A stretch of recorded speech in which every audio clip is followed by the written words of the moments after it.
Hello once again, my friends. It's Wednesday, 7 p.m. Eastern Time, and here we are.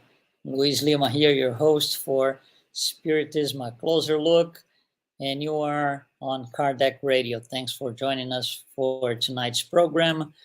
As I always like to say, let me give you basic contact so you can get in touch with us for comments, questions, to maybe suggest topics for discussion here. So please feel free to. And tonight we are going to talk about the universal cosmic fluid, which is also another very abstract subject.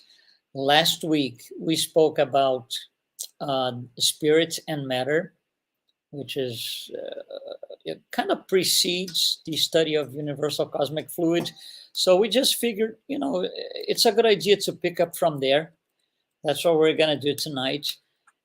If you want to go back to last week's program, a little bit more detail, Spirit and Matter. It was presented originally last week, March 8th, 2023.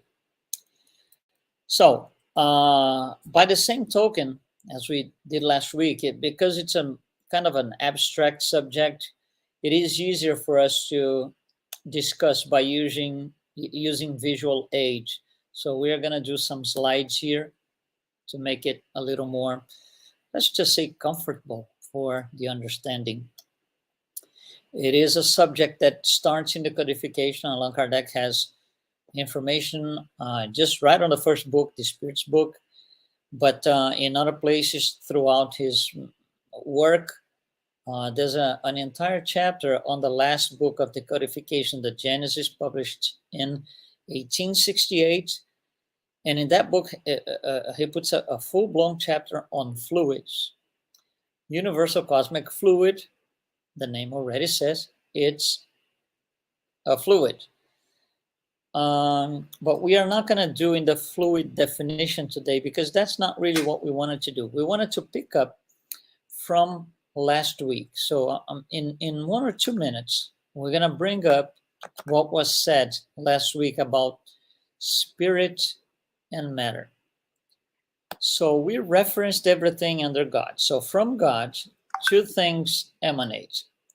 The first thing is the spiritual principle, and the second thing is the universal cosmic fluid.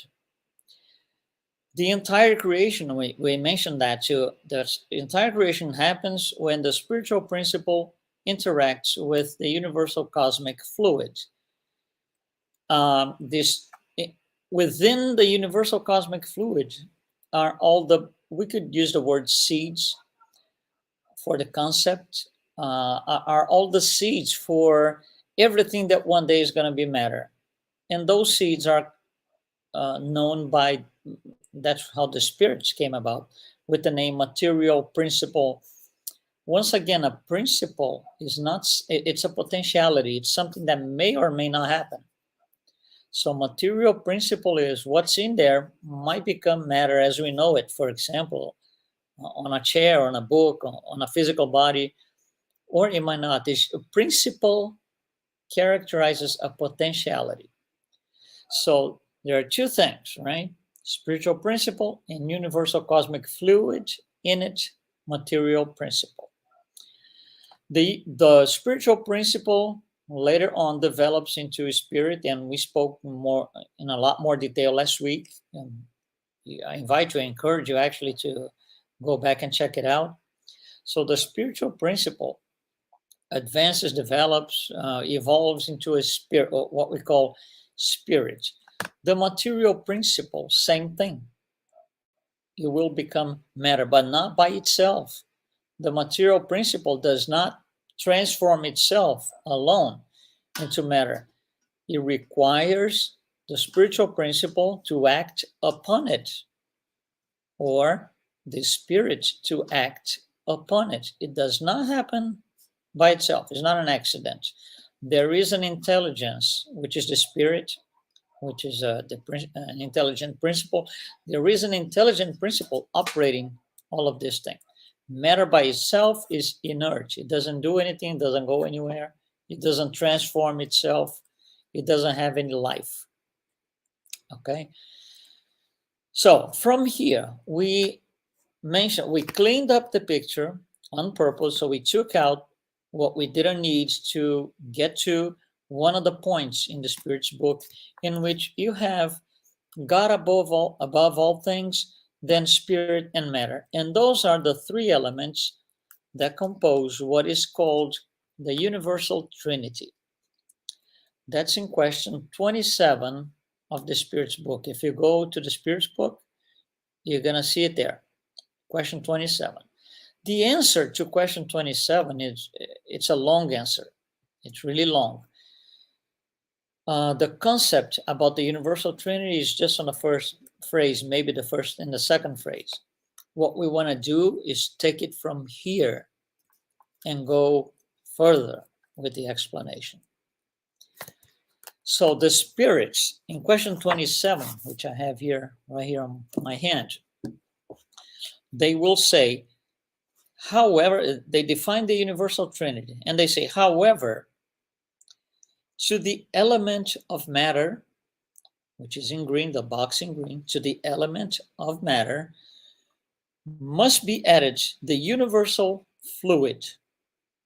Okay, so just make sure I removed everything on my slides to make it clear, to show you what is the universal Trinity. Three things. That's for visual clarity. That's why I took out the other things on the picture. What they're saying here is you must add the universal cosmic fluid. Well, so we're going to have to put it back. So here it is, back again. Universal cosmic fluid. And why do they say that? The text continues. Because it plays an intermediary role between spirit and matter. So I did this visually on purpose. You see this, the box for spirit and the box for matter are apart. They're not hitting each other. There's not even a physical connection if you look at visually speaking. And there is no connection between these two anyway. One is inert matter, the other is intelligence. There is no intelligence in matter, and there is no matter in the intelligence. They are two different things. For one of these boxes, these spirits, to be able to act upon the matter, the other box, it needs a middleman. Because if the spirit were able to directly interfere into matter, the spirit, would be matter, at least partially itself. And it isn't. So it calls for a middleman, something that interfaces these boxes, spirit and matter, something that allows the spirit to act upon matter to create the creation. So that middleman is the universal cosmic fluid. And the way we put the box is on purpose. You see there's a little area here in which, in between the spirit and the matter, that's the blue little big box for universal cosmic fluid, because the spirit must act upon matter using the universal cosmic fluid. So that's the first thing that needs to be understood. It is necessary, absolutely necessary, the use of the universal cosmic fluid. The spirit has to know how to use it. And then again, going back to last week, he already knows, because it already got to evolved enough to know how to do that. Okay, so here we have these boxes showing what it is. So what I was reading is here on the screen. Let's go back to question 27, the answer from the beginning. Not from the beginning, from the point that we are. To the element of matter must be added the universal fluid. That's what we did with the big blue box, which plays an intermediary role between spirit and matter per se. Since matter is too dense for the spirit to act upon it, directly. You can't. You just can't. The spirit is an intelligence. Matter is this dense thing. Although from a certain point of view, this fluid may be regarded as part of the material element. Okay? So, although from a certain point of view, meaning there is more than one point of view, you can see this in more than one way because of our limited approach to the spiritual things, to non-material things.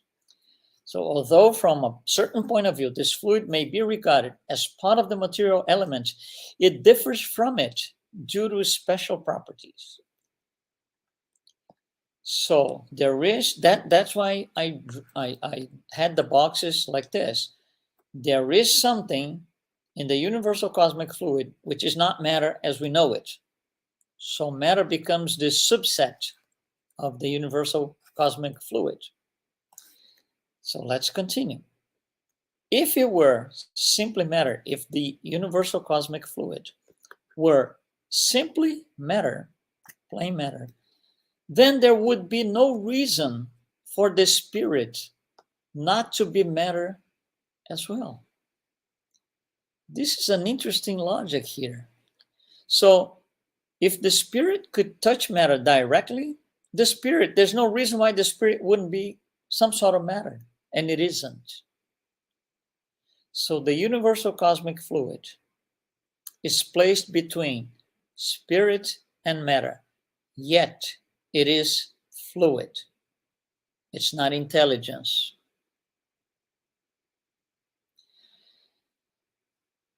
Sometimes it's complicated, I'm not going to say complicated. It's difficult to understand this tricky difference between the fluid, the universal cosmic fluid, and the material principle.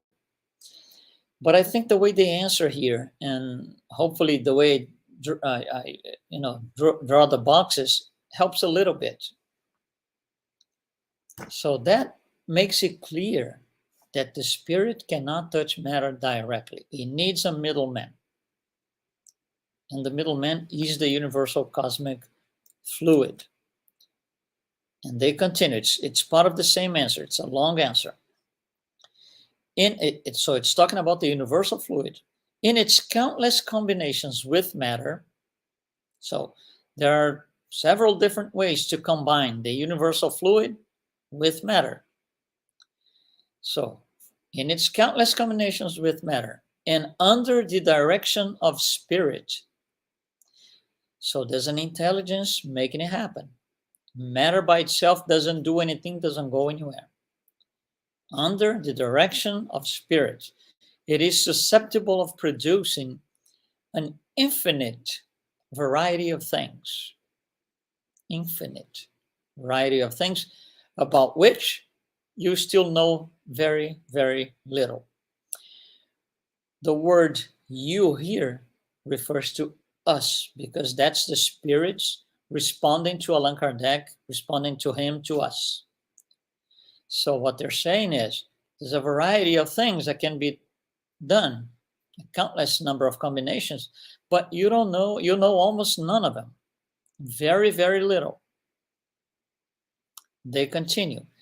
By being the agent upon which spirit acts, the universal, primitive, or elementary fluid, all the same thing, is the principle without which matter would forever remain in a state of dispersion. Forever remain, because if there's no activity from the intelligence, nothing happens. And it would never acquire the properties given to it by cohesion. So you see, matter becomes matter out of the material principle due to cohesion, molecules and atoms, and well, the atom today is not even a small a small thing. It's not even the minimum particle. The atom for today's knowledge is this gigantic thing that has protons, electrons, and neutrons, which in turn are composed by hadrons and leptons and quarks and bosons, and it goes on and on. So you see, there is an intelligence that makes this thing, gives the property of cohesion. And that's how matter, as we know, comes about. So this is the basic definition from the Spirit's book. So we want to go a little more than this. We want to use references by Spirit André Luiz in this book here, Evolution in Two Worlds. It is very interesting. So I'm going to draw here, and please, please, please, please, this is a visual aid. This is not the only expression of the truth. No, visual aid. So I draw an elliptical purple thing here to represent the universal cosmic fluid. It's not the best representation, of course, because the universal cosmic fluid is infinite, is unlimited. So my drawing is just for a reference. So the universal cosmic fluid will undergo transformation after transformation sequentially to create all different kinds of matter that we know. And it starts at the very basic level, So very advanced spirits, almost, if you will, shoulder to shoulder with God. There's no such a thing, but it's a way of speaking. But almost the purest spirits that you can think of, the most advanced ones, they are able to interfere, to act upon the universal cosmic fluid itself directly to create something else. That something else is what we are going to call cosmic dwellings. That's the first line of modification, layer number 1, if you will. Let's just call layer number 1. So a group of very, very advanced spirits are able to transform the original universal cosmic fluid and create what we call cosmic dwellings. Once we have cosmic dwellings created, groups of very, very, very advanced spirits are able to transform cosmic dwellings and create what we call stellar organizations. Meaning, stellar organizations are not created out of the universal cosmic fluid. There's a layer in between. So stellar organizations is layer 2. Once this is in place, groups of very advanced spirits are going to take these stellar organizations and create galaxies, several of them. This is layer 3. You cannot create galaxies out of the universal cosmic fluid. Because if you think about the degree of purity of the universal cosmic fluid at the top in purple, it's 100%. As you come down, it's not 100%, it's going to be less. As you come down, I'm going to go down more, the degree of purity goes down too. So we walk away from the original cosmic fluid as we go down here. So galaxies. So once galaxies are in place, very advanced spirits are going to be able to take these galaxies and create planets, Earth being one of them. You cannot create a planet straight out of the universal cosmic fluid. This is layer 4. We could do more layers here. This is just an academic study. So we're following what the book says here. André Luiz, Evolution in Two Worlds. Once planets are in place, so let's restrict to the Earth, because that's, more like we could probably understand something about the Earth, not about any other planet. So once this is created, there is matter here in the planet. The planet is a physical thing, right? It's physical. There is matter in there, but it's not matter as we know. It's not a desk, it's not a computer, it's not a physical body, not yet. It's what we call imponderable matter. What is imponderable matter? We have defined this in the past. Is matter, meaning part of the planetary fluid. Look at my vocabulary. Planetary fluid. I'm not going to say universal cosmic fluid anymore. Not because it's not necessarily wrong, but it's misleading. It's misleading. So imponderable matter is the type of matter that uses the planetary fluid, but we cannot detect with any of our five senses. We cannot. We need other ways to detect it. And those ways are chakras, which is another program in the future, shortly. Once the imponderable matter or the planetary fluid is in place, then yes, now we can modify that to create matter as we know it, which is called ponderable matter. What is ponderable matter? Is matter, some sort of matter that we are able to detect with at least one of our five senses. So there you have several layers. So ponderable matter, let's say a chair in your house, which was created by, a carpenter, people, whatever the process was. Ponderable matter. It doesn't come straight from the universal cosmic fluid. The carpenter did not go to the universal cosmic fluid, transformed it into ponderable matter. No. And I hope the idea of this graphic leaves, I would say less speculation maybe on what this all means. Ponderable and imponderable matter are part of the planetary fluid. So if I tell you this, well, we are able to go into the universal cosmic fluid and do this and that. It's misleading. Don't use that.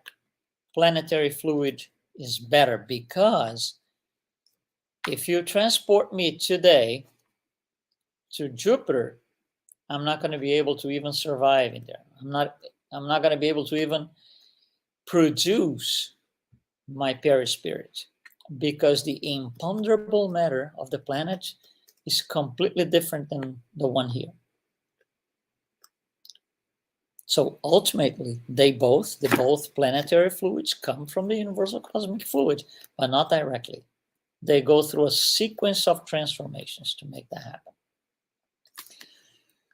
So who is responsible for doing what here? Universal cosmic fluid. Let's make it smaller so we can add stuff to the graphic here. Universal cosmic fluid. There's only one that can produce it. God. Nobody else produces that. No one else. Not me, not you, not Jesus. No. Only one produces the universal cosmic fluid. Who produces the other things? For example, God does not create directly cosmic dwellings. Other spirits, very advanced spirits, take the universal cosmic fluid and make it happen. Not God, not him. So who does that? So cosmic dwellings, stellar organizations, galaxies and planets are created by what André Luiz called the great devas, the great intelligences, archangels. He uses 3 or 4 different names because different belief systems use different names. Great devas come from the Hinduism, archangels from Christianity. So he uses 3 or 4 different names for this. These archangels, are responsible for creating stuff on those 4 layers that you see on the graphic. And who is touching the bottom 2? Imponderable matter and ponderable matter within the planetary fluid. Who is doing that? You and I. And all 25 billion spirits on Earth, of which 8 billion are incarnated. You and I, we do this. We do ponderable matter, yeah. We build computers, we build houses, we build physical things. So how do we do imponderable matter? Well, perispirit, thought.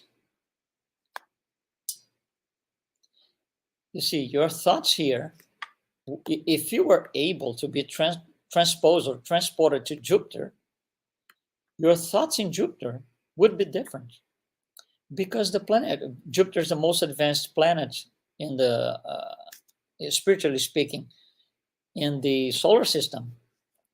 So you would not be, we would not be able to produce some sort of bad thought, because the planetary fluid does not allow.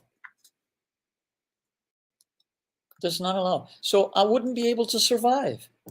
Most of us wouldn't be able to survive, because our thoughts, and thought is the first thing that the spirit does, wouldn't work in there.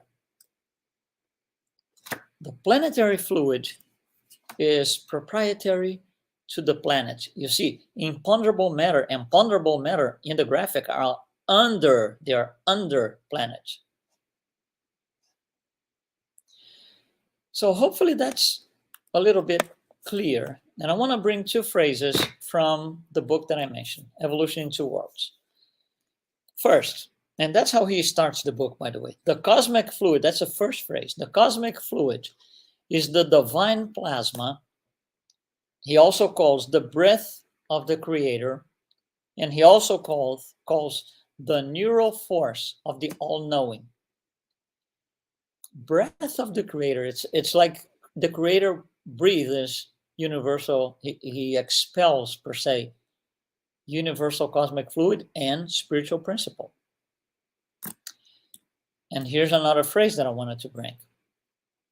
In this primordial element, which one? The universal cosmic fluid. Constellations and suns, worlds and being vibrate and exist like fish in the ocean. So the entire creation, not just the earth, the entire creation is a fish in the ocean. It not lives, but it is. It dives into the universal cosmic fluid. This study can be very complex, much more. We did a very basic approach to the subject. It can be very extremely scientific, which, we do every week. We talk about a different thing. So we start getting the ideas, and we can probably, by the end of this year, do something really more technical for those who are interested in. But, for I would say an overview of what it is, I think the level that we did today is enough. If not, we always want your comments, your questions, your suggestions, and we are going to be here for you. Thank you very much for participating with us again on this Wednesday, 7 p.m. Don't forget, next Wednesday, 7 p.m., same thing. We're going to be here, Eastern Time. Spiritism, a closer look on car decorator. Thank you so much, and I'll see you then.